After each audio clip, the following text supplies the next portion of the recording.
So, this is a bit of a departure for this channel. Usually I like to highlight lesser known titles, because as a struggling artist myself, I am all too aware of how hard it is to get noticed and make a living from creating the art you want to make.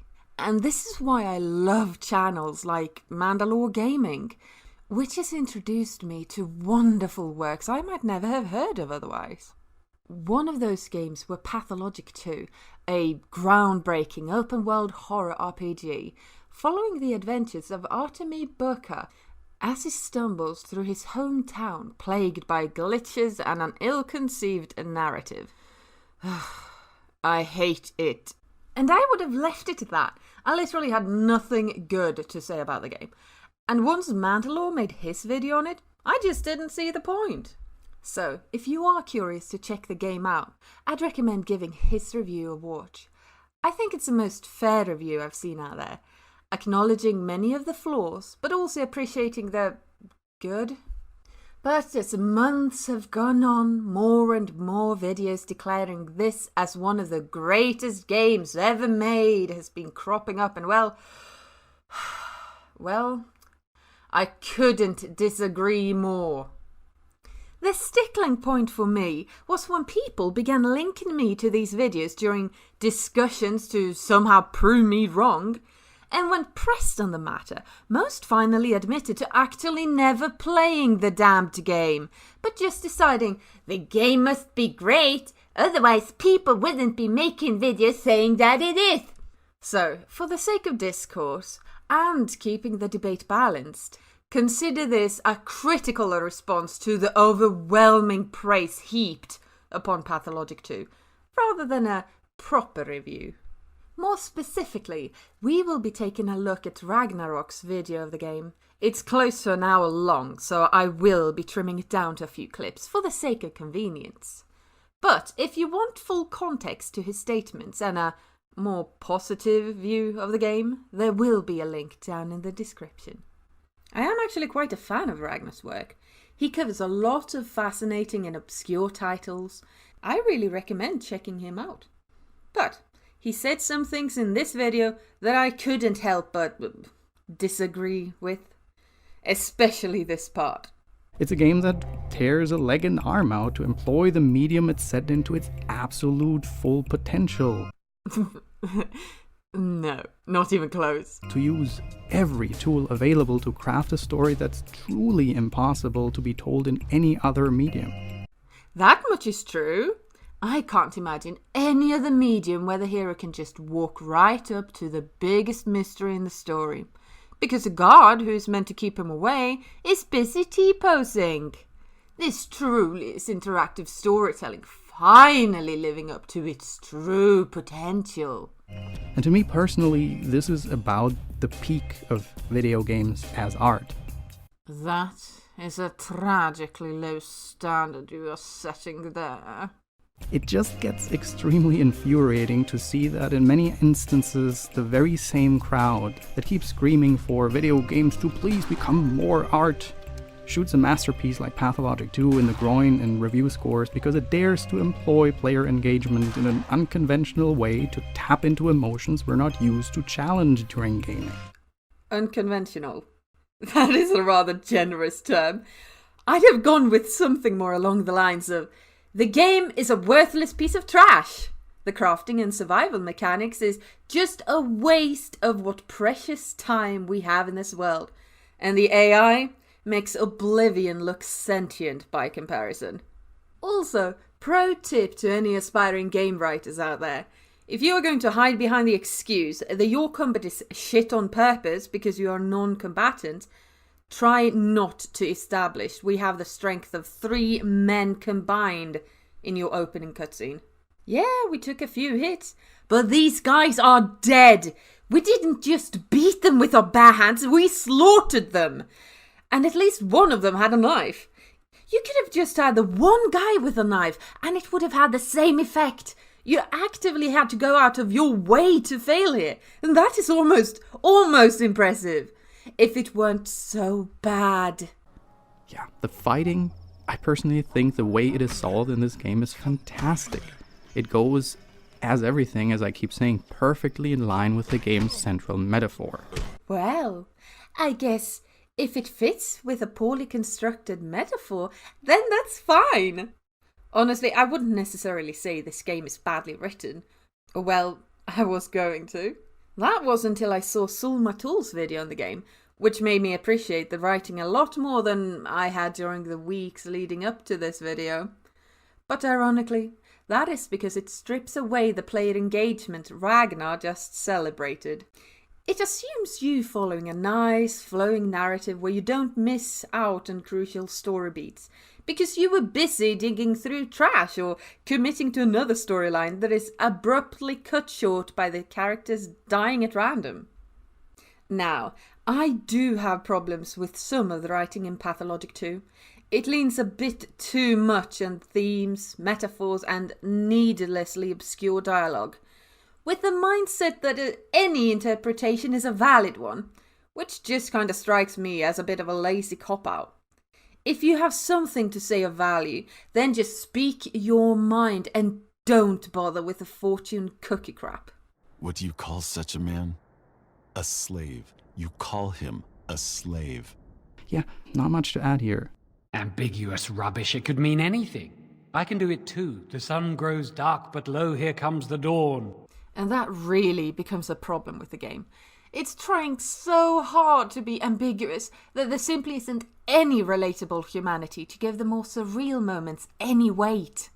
Take this guy, for example. He states that I arrived in this city alone, which I did not, but okay, fine. I guess my sanity has been put into question. This game started off with a time-traveling clown, so I could see how that would explain a few things. But he knows this. Because he felt it through the train. And you're trying to question my sanity? This is about as straightforward as the game comes. It only gets increasingly incoherent and up its own meta-narrative from here. And don't get me wrong, I love unconventional storytelling, especially in RPGs. But with an interactive medium, you need to be more creative than simply stating the fact that all the buildings are copy-paste throughout the city, or you can't harm plot-essential NPCs, even though there are plenty of reasons to do so as the story unfolds. That might work as a joke in games like Undertale, but it just comes off as a bit lazy in a psychological horror, like Pathologic 2. Speaking of Undertale, Pathologic never really used its fourth wall breaks to do anything interesting or unexpected with the game. Part of the joy of playing games like Undertale or the Stanley Parable is to defy the path laid out before you and see how the game copes with your actions. Sadly, Pathologic 2 don't know how to do this. Though some people will have you believe this game is perfect in this regard. That the town has a life of its own, and you are not the hero of this story, merely another player on the stage of life. Yeah, no. The ending of the game is entirely in your hands. It's very easy to get, even if you skip most of the days. This game is just as binary as most RPGs out there. Oh, it branch out at times, sure, but it just can't seem to handle any of it. Like when I tried to stop murderers from killing women on the street, bang, negative reputation. Guess that murderer was a really upstanding member of the community. I didn't even kill him. I merely raised my hand against him as he is trying to strip his latest victim. That is apparently a social taboo around here. But okay, that was a random NPC, and programming faction AI is apparently very hard. Especially for Pathologic 2.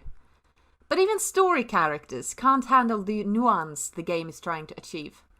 Multiple times I meet characters late into the game that just seem to know me, which is fine, but the dialogue also implies that I know them, which I don't. I never encountered this character before now, yet the game has just skipped to a point where we should both be familiar with one another. This happened multiple times for me, and it was a constant reminder to me how little my actions really mattered. And it's entirely the game's fault by scattering the characters across this map, which is way bigger than it has any right to be. If I didn't have 10 arbitrary timers ticking down at every moment and the map was more focused, maybe I would have found and talked to this girl once, and we wouldn't be having this problem. The idea of a story unwinding with or without your presence is an interesting concept, but that is all it is. When people hype up Pathologic 2, I find it's usually the idea of what the game could be rather than what it is.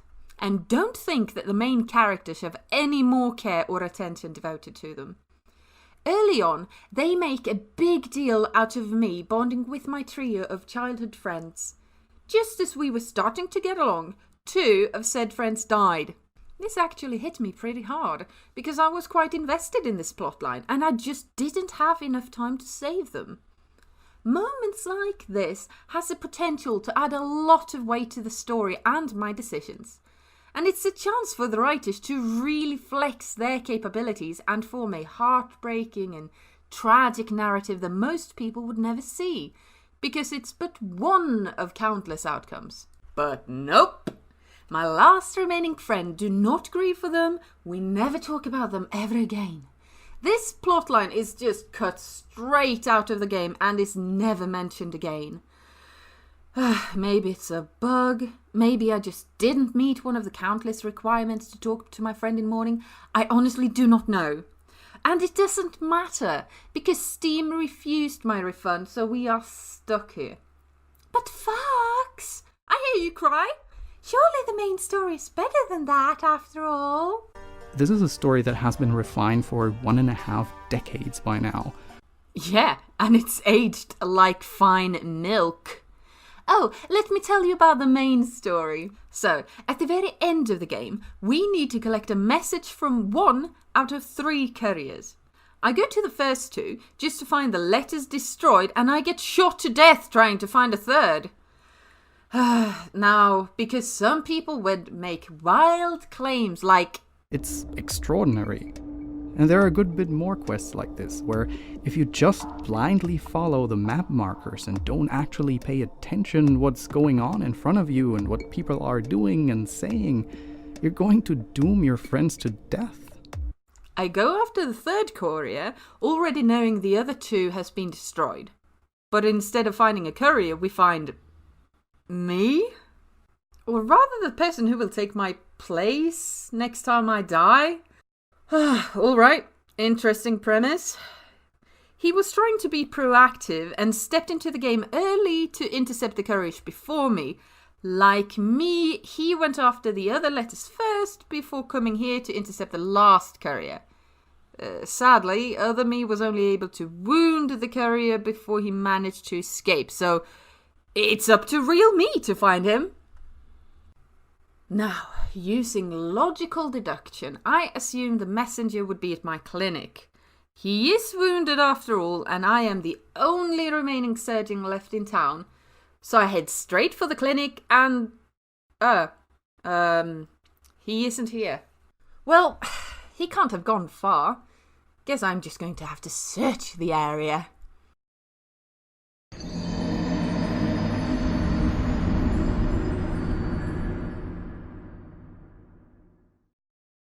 So yeah, I ran out of time looking for the messenger, and I got the bad ending. I guess I'm not as clever as I thought I was. Well, I try and fail a few more times before I relent and finally check a walkthrough online. Well, it turns out you have to go through all 3 locations, and only then will the final messenger appear outside your clinic. And to really rub salt into the wound, the other me claim there is no more script. You are free to do whatever you want, assuming you follow the extremely linear path set out before you, I guess. You can't have a player thinking for themselves or have agency of their own now, can we? Also, if you are curious, no, this interaction never changed, no matter how many times I died. Yeah? Fuck you, game. All you had to do is literally copy Undertale. But I guess that's just too much work for you, isn't it? You just couldn't throw in a single line of dialogue acknowledging my past failure in this quest? You couldn't just have the curry be dead at your doorstep the moment you start looking for him? No. You were busy sucking yourself off and write about how much you fucking love Ludo narratives whilst failing at it at every conceivable level. You know, you can take its story just plain literal and you'd already have a good time. Pathologic 2 is an incredible simulation of a deadly plague in an isolated settlement. Signed. Yeah, okay, that's a can of worms I won't really get into. Considering I already told you about the time-travelling clown, and I haven't even mentioned the talking cow. Yeah, I don't think this works quite as well as he claims. And for a game that's been heavily sold on the mysteries, that is a real problem. I see plenty of people talking about the themes and the symbolisms, but not anything relating as to the how and why it happens. Which is convenient, because it means the player can just invent their own story and claim that the writing is actually genius. And when someone comes up with their own fanfiction, well, that is an equally valid interpretation, according to the creators of Pathologic 2. Taken literally. Many of the answers are as simple as its magic. It casually defies all laws of physics, or the ultimate cop-out, it's just a game. Oh no, wait. I am sorry. It's just a theatrical performance. It makes it near impossible to get invested in the mystery when the writers just seem to make it all up as they go along. They might as well reveal the sand plague was released by the Knobgoblin in an attempt to steal everyone's underwear, and it would just make as much sense as the actual explanation in the game. No, it's real! Thank you all for watching. This was a rather difficult video to make. Usually I like to offer an abridged narrative of my experience playing the game. I think games has the potential to tell incredible stories that just isn't possible in any other medium. And to truly convey that, you need to show how the player can engage with the world and how the story changes depending on your actions. This just wasn't possible with Pathologic. I was struggling with the script for this video for months. Pages upon pages upon pages of redrafts, but it just didn't work. It just became this insane rant of random events that didn't connect to each other in any way, and one game-breaking bug after another. Which I guess is why statements like, "This game bringing the medium to its full potential," or "This is a peak of video games as art," struck such a sour note for me. Because yeah, you can say Pathologic is well written, and that could make it a good book, but as an interactive experience, it failed me in just about every single aspect. Some of it was because of bugs, like story-critical NPCs simply not spawning where they were supposed to be, no matter how many times I completely reinstalled the game, forcing me to just give up on that quest. But just as often, it was because of how unyielding the narrative was, despite the open nature of the game. I think Ice Pick Lodge did the best they could with the time and resources they were given. But I can't help but think that they'd have been better off making a game with a smaller scope and a tighter narrative. Silent Hill, for example, did not become the gold standard of this kind of game because of a billion-dollar budget or a team of seasoned industry veterans. Rather, it was because Team Silent recognized their limitation and did their best to work around them. They couldn't make a big open world, so instead they put in a terrifying claustrophobic environment. The hardware couldn't handle the more open areas of the game, so they added a thick, oppressive fog to the outside world, which has now become iconic for the series. Pug and I were recently faced with the same problem when it came to our own game that is currently in development. Being a team of two with little to no experience nor resources, we disregarded most people's suggestions that we take our ideas into the 3D Unreal Engine. Instead, we chose RPG Maker, which, while limited, is much easier to work with, whilst also allowing us to focus more on the art and story we want to make. Technically speaking, it will probably be less impressive than Pathologic, but what we aim for is a much more consistent, focused and thrilling experience. Anyway, I hope you enjoyed the video. Usually I prefer to be a bit more positive. But if you enjoyed this angry little rant of mine, feel free to say so in the comments down below and maybe I'll make more videos like these. And if you want to support more projects like these videos or our own game, then why not head over to our Patreon down in the description.